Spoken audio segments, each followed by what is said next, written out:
Oke, teman-teman sekalian, akhir-akhir ini jagat sosial media kita itu diramaikan dengan pemberitaan mengenai IQ. Di mana pemberitaan ini dimulai dengan statement seorang influencer yang mengaku dirinya memiliki IQ 150. Tetapi teman-teman sekalian, aku tidak ingin membahas hal tersebut. Yang ingin aku bahas di sini adalah menyanggah statement dari salah satu konten kreator yang aku ikuti juga, di mana dia beropini mengenai kecerdasan itu sendiri, dan beliau adalah Guru Gembul. Please, kecerdasan itu tidak bisa ditakar apalagi dengan angka-angka yang dihasilkan oleh ujian satu hari dengan Guru beberapa Gembul instrumen. berstatement bahwa yang namanya kecerdasan itu tidak bisa diukur melalui angka-angka yang dihasilkan dari ujian dengan segala macam pertanyaannya. Tetapi teman-teman sekalian, aku bisa menjamin bahwa statement dari Guru Gembul itu salah. Oke, sebelum melebar kemana-mana teman-teman sekalian, aku ingin membatasi konteks dari pembahasan kecerdasan ini sendiri. Apabila variabel perbandingannya adalah nilai-nilai yang merujuk pada kecerdasan manusia, maka jelas kita ini sedang merujuk pada salah satu jenis kecerdasan yang disebut intelligence quotients. Apa sih intelligence quotients? Sederhananya, IQ itu adalah kemampuan dasar kognitif manusia untuk bisa menemukan sebuah pola, berlogika, dan mampu untuk mengolah informasi. Nah, teman-teman sekalian, tes IQ yang pernah kita lakukan ketika kita sekolah itu sudah dirancang sedemikian rupa supaya mengetahui bagaimana sih kemampuan dasar kognitif kita untuk bisa memecahkan masalah-masalah yang diberikan di soal-soal yang disajikan pada tes IQ tersebut. Karena ketika kita berbicara tentang tes IQ, maka soal yang akan kita temukan itu tidak akan jauh dari deretan angka, logika, lalu puzzle gambar, dan penalaran yang abstrak. Karena tes IQ itu tidak terkait dengan keilmuan tertentu, tetapi parameternya itu jelas teman-teman. Dimana setidaknya dengan hasil tes IQ tersebut, kita itu tahu di mana posisi kecerdasan kita.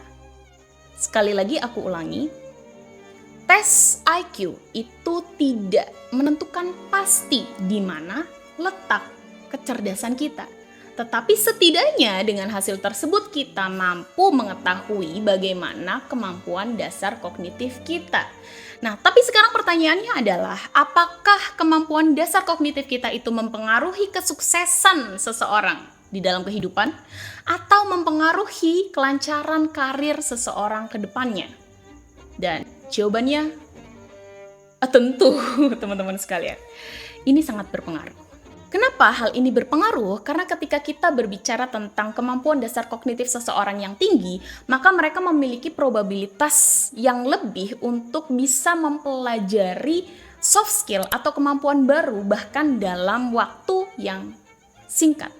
Dan kemampuan dasar kognitif itu juga berpengaruh di dalam menganalisis sebuah peluang di dalam kehidupan kita untuk bisa kita manfaatkan sebagai batu loncatan meraih karir ke depannya, teman-teman sekalian. Nah, tapi intelligence quotients itu bukan satu-satunya penentu dari kesuksesan. Oke, aku berikan contohnya teman-teman sekalian. Apakah Ronaldo dan Messi itu mampu menjadi atlet terkenal dunia karena mereka memiliki kemampuan kognitif dasar yang tinggi? Ataukah mungkin Ludwig van Beethoven itu berhasil karena dia memiliki kemampuan dalam bermatematika? Ketika kita berbicara tentang kecerdasan, maka kita akan membahas teori Howard Gardner di dalam bukunya yang berjudul Multiple Intelligence, di mana dia membagi 7 kategori kecerdasan manusia.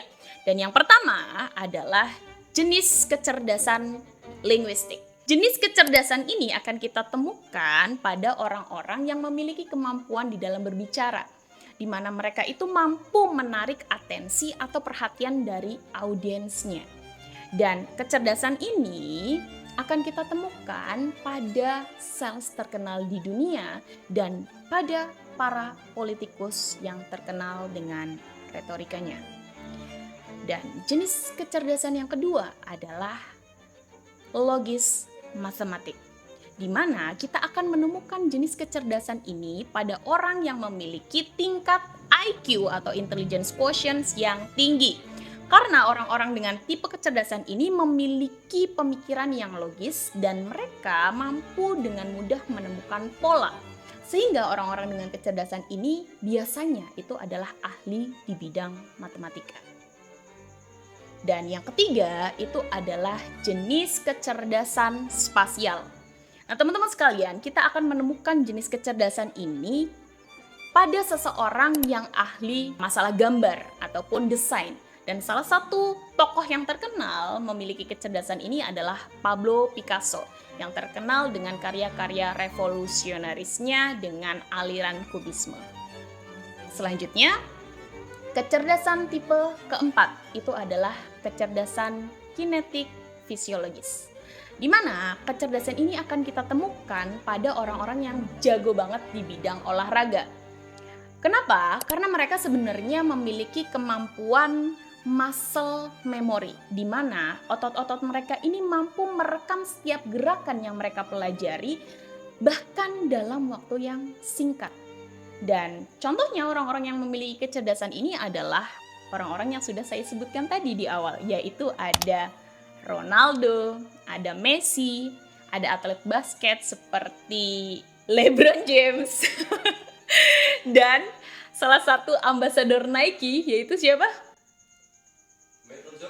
Michael Jordan. Sorry teman-teman sekalian. Oke, balik. Nah, itu adalah orang-orang yang memiliki kecerdasan kinetik fisiologis. Selanjutnya adalah kecerdasan musikal. Nah, orang-orang dengan kecerdasan ini adalah orang-orang yang sangat mudah untuk menghafal sebuah musik. Nah, mungkin teman-teman ada salah satu yang memiliki kecerdasan ini, kalian pasti jago dalam bidang musik ya. Karena orang-orang dengan kecerdasan ini pasti mereka itu peka dengan nada, ritme, dan timbre suara. Nah, biasanya orang-orang yang memiliki kecerdasan ini adalah orang-orang yang terkenal dengan musik klasikalnya, seperti Mozart, Beethoven, dan Paganini. Kalau kalian kenal. Itu adalah favorit saya. Oke, lanjut. Kecerdasan selanjutnya adalah kecerdasan interpersonal. Nah, teman-teman sekalian, dari semua kecerdasan yang ada, kecerdasan ini adalah kecerdasan yang membawa seseorang untuk mulus di dalam karirnya. Kenapa? Karena kecerdasan interpersonal ini adalah kecerdasan yang akan kita lihat pada orang-orang yang bisa memahami perasaan orang lain dan dia akan paham bagaimana caranya untuk memperlakukan seseorang sebaik mungkin.